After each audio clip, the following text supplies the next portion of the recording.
the story art of what the backdrop is to what all of the art would look like if we made this movie and all this other stuff. I was just obsessed with doing it, and that is an example of all those things that make my brain kind of crazy working for me in a good way. So if you can find a way to take whatever it is that's your darkest fear and anxiety and turn it into something that's positive for you, that's probably my best advice I could give you. Thank you.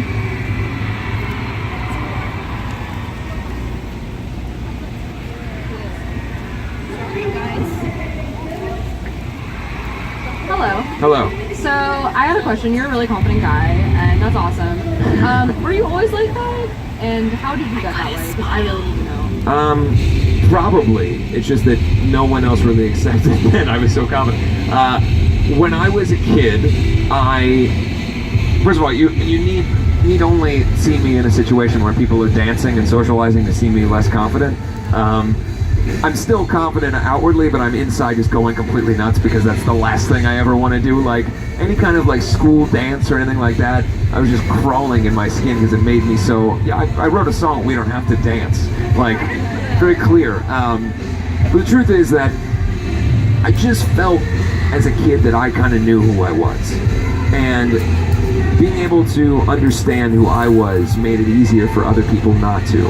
I didn't really care that other people didn't care. When I was a young kid, girls didn't want to talk to me for sure. Guys didn't want to be my friend.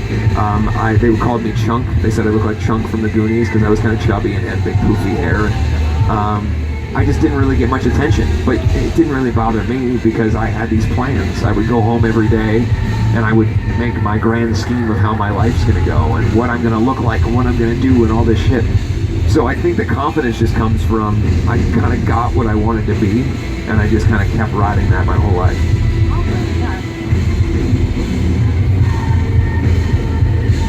The last question. It better be good. If it's not, we're breaking all this shit. My question is, how do you personally deal with being lonely? How do I deal with being lonely? Not well. Like anyone, I think it's a bummer. What do you do to like get through it? What do I do to get through it? Work. Try to do something that, kind of going back to what I said before, to create something. I think that I used to not really be able to be alone, and I'm trying to get better at that. I never really realized it until maybe a year ago, 2 years ago, that I went from being a young kid, and when you're a young kid, you're in school all day long, surrounded by people, and then you go home, and generally speaking, not many young kids live alone, so there's at least someone there with them. So you're never really alone when you're young. So I went from that to moving to Los Angeles, where I lived with people because I couldn't afford to have my own place. And then I joined a band and started touring year-round, so for 12 months of the year, I'm surrounded by people. I never was really alone for more than a couple hours at a time until my mid-20s. And so it was very weird for me when I started getting more time off and I started doing different things to like accept being alone, And so I'm very fortunate that I have someone in my life. I'm married. I have a significant other whom I love and I get to spend time with. I have a dog. I have friends. I have all this stuff that fills my time. But when I am alone, I just try to do things that make me happy and to think about things that make me happy and to create. That's people make fun of me because I love sports, right? Like people make fun of, oh, you fucking football and Bengals or whatever. The truth is, it's a thing that helps me. It makes me feel, I can look at fucking stupid sports statistics and it makes me feel like I'm not thinking about all the crazy shit. So even though you're not actually alone, do you ever feel completely alone? And like you don't really have anyone you can turn to confess the things that really truly bother you and you're afraid to say it? I have before in my life. I don't feel that way now. When you did feel that way, what really made you realize that wasn't true? Being able to, I hate to keep harping on the same thing, but the truth is that writing was the thing that got me out of it. I started writing when I was really young because I was able to express my feelings and the things that I was bothered by. But as far as finding another person, life changes, time changes. As you get older and you find more people and your existence changes and your job or whatever else changes, there are more people, there's more opportunity. Just because you're stuck in a rut and things feel alone and desperate, it won't always be that way.